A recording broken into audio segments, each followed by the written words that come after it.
এবং কিয়ামতের ময়দানে আল্লাহ রাসূল সাল্লাল্লাহু আলাইহি সাল্লাম বলেছেন, তিরমিজি 2417 নম্বর হাদিস, যে 5টা প্রশ্ন যতক্ষণ পর্যন্ত না মানুষকে করা হবে এবং তার উত্তর বুঝিয়ে দিতে পারবে, ততক্ষণ পর্যন্ত কোনো মানুষ একবার সামনে এগিয়ে যেতে পারবে না।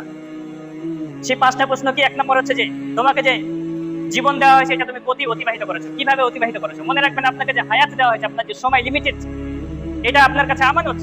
আপনি যাচ্ছে তাই ভাবে যেখানে সেখানে আপনি সময় খরচ করতে পারবেন না। আপনাকে যে হায়াত দেওয়া হয়েছে, এটা আমানত দেওয়া হয়েছে, এটা সৎ ব্যবহার করতে হবে। তাহলে আমরা যৌবন কোন কাজে আমরা ব্যয় করবো, আমাদের জীবনটাকে কোন কাজে অতিবাহিত করব, এই প্রশ্নের উত্তরটা আমাদেরকে আল্লাহ রাব্বুল আলামিন ওই কিয়ামতের ভয়াবহ দিনে আমাদেরকে বুঝিয়ে দিতে হবে। 2 নম্বর, অর্জিত জ্ঞান অনুযায়ী আমল করেছো কি?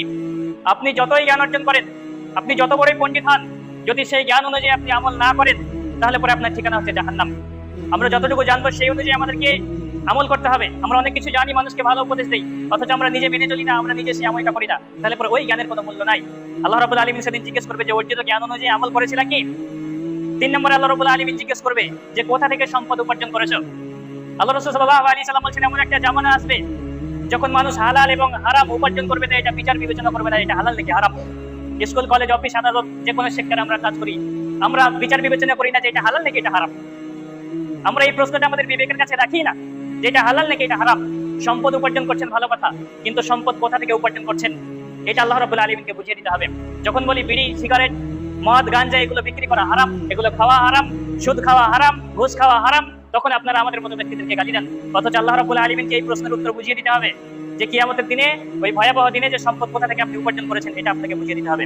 4 নম্বর, শুধু সম্পদ উপার্জন করলেই হবে না, সম্পদ কোন খাতে ব্যয় করেছেন এটা আপনাকে বুঝিয়ে দিতে হবে।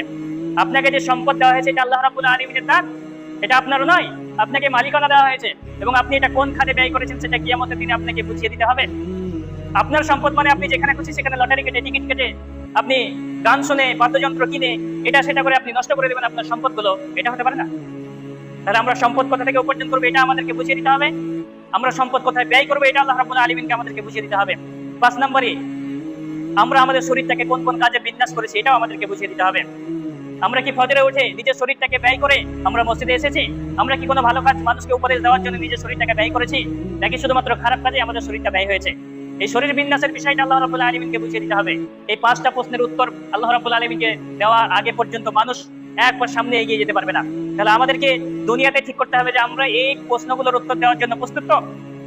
এটা আমাদেরকে বিচার বিবেচনা করতে হবে যে আমরা এই প্রশ্নের উত্তরগুলো আমরা দিতে পারবো তো।